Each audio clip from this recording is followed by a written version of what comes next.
¿Qué tal? Buenos días, tardes o noches, depende de la hora en el que lo estén viendo. Yo soy Jesús Maximiliano Guzmán García y este es mi proyecto para la materia de Historia Universal Contemporánea. Es el proyecto 4, mi profesora es la señorita Mirtala Flores Frausto.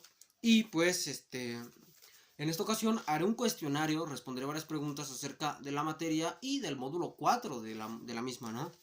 Y pues bueno, sin más dilación, comencemos, ¿no? ¿Consideras que en la actualidad los gobiernos que se presentan en los países tercermundistas son totalitarios? En algunos casos sí, como lo son Guatemala, Filipinas, Venezuela, entre otros. También entraría en este caso también a lo mejor Cuba, porque e incluso México durante un breve periodo estuvo, pero no en general un gobierno totalitario, sino que como sabrán durante el 2019-2020 el partido Morena tuvo en su mayoría de votos un 52, creo, 56% de popularidad. Entonces ellos ganaron y por eso mismo pues el partido tenía el control del país, pero gracias a Dios no ocurrió nada malo y no se convirtió en una dictadura, ¿no? Después, este, ¿cómo describirías en tus propias palabras un régimen? Un régimen, primero, es un sistema en el que la persona con un rango político superior al de las otras personas puede controlar las decisiones de las más personas. ¿Esto qué quiere decir? Que una persona con, un régimen apoya a un gobierno totalitario e incluso una dictadura, porque las personas que poseen esto, por lo que investigué, tienen la oportunidad y sobre todo tienen la autoridad para tomar decisiones sobre todas las demás personas que estén bajo de él, bajo su rango e incluso bajo su test de piel, muchas veces así, desgraciadamente, ¿no? Ejemplifica una situación en la que se presenta el capitalismo y otra del socialismo. Una del capitalismo es Estados Unidos, como sabrán, Estados Unidos su economía es capitalista desde siempre. Y un ejemplo del socialismo es Cuba. Cuba, como sabrán, después de lo ocurrido en la Segunda Guerra Mundial, pues se vio muy, muy maleficiada también durante la Guerra de España. Pues también se vio muy, muy mal incluida, muy mal vista, después de que pues hubiera una guerra después de la Unión Soviética, la antigua Unión Soviética con Estados Unidos, y esto provocó otra guerra, y pues, como sabrán, después de ese conflicto, pues Cuba se pudo liberar de esos dos países, que era la Unión Soviética y Estados Unidos, y hoy en día posee este tipo de gobernatura, socialismo, de economía socialista. Después, ¿qué es un mundo bipolar? Se le llamó al conflicto de Estados Unidos contra la Unión Soviética, en donde trató de imponer sus ideologías comunistas y del otro sus ideologías capitalistas. Esto ocurrió durante el suceso en el que Corea del Norte y Corea del Sur eran solo una Corea y Estados Unidos se quedó con una y la Unión Soviética y China se quedaron con otra.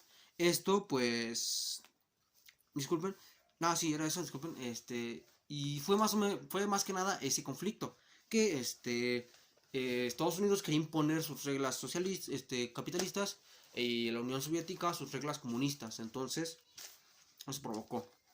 ¿Cómo describirías el papel de Estados Unidos y la Unión Soviética en las principales guerras como la Guerra de Corea, la Revolución Cubana y la Guerra de Vietnam?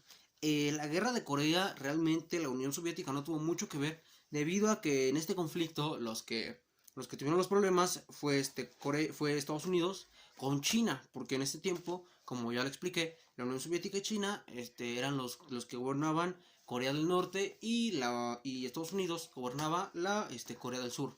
Hubo un conflicto y en él China logró tomar un poco más de territorio y delimitar una zona exacta en el que se dividiera Corea del Norte y Corea del Sur, porque en una eran ideas comunistas y en la otra eran ideas capitalistas. Entonces fue lo que creó el conflicto. Después, a finales del siglo XIX, Estados Unidos, con el pretexto de que España hundió un navío estadounidense, inició otra guerra contra España precisamente, y en esta guerra Estados Unidos consiguió, entre comillas, liberar a Cuba del mandato de España en ese tiempo.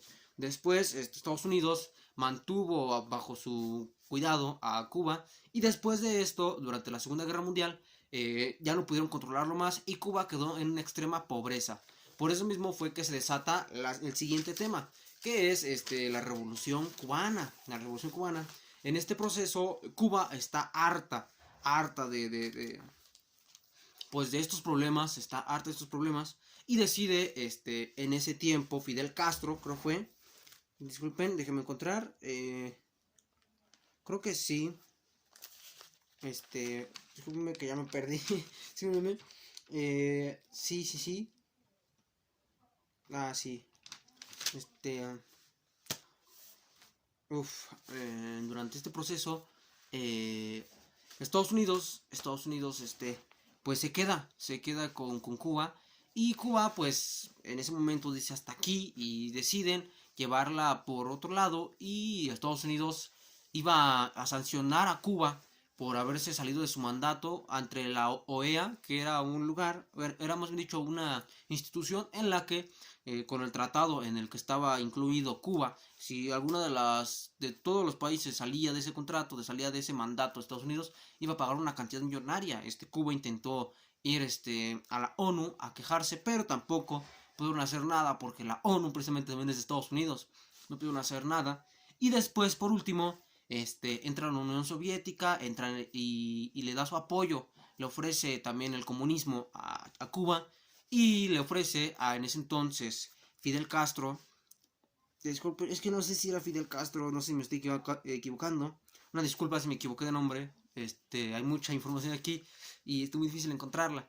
El caso es que le ofrece poner misiles apuntando hacia Estados Unidos, y esto provoca el conflicto, pero gracias a Dios evitaron una guerra nuclear Estados Unidos y la Unión Soviética, gracias a que el presidente John F. Kennedy y Nikita Khrushchev, que en ese entonces era el presidente de la Rusia, ya evitaron eso con el diálogo, gracias a Dios. Y por último, ¿cuál fue el impacto social de la Guerra Fría?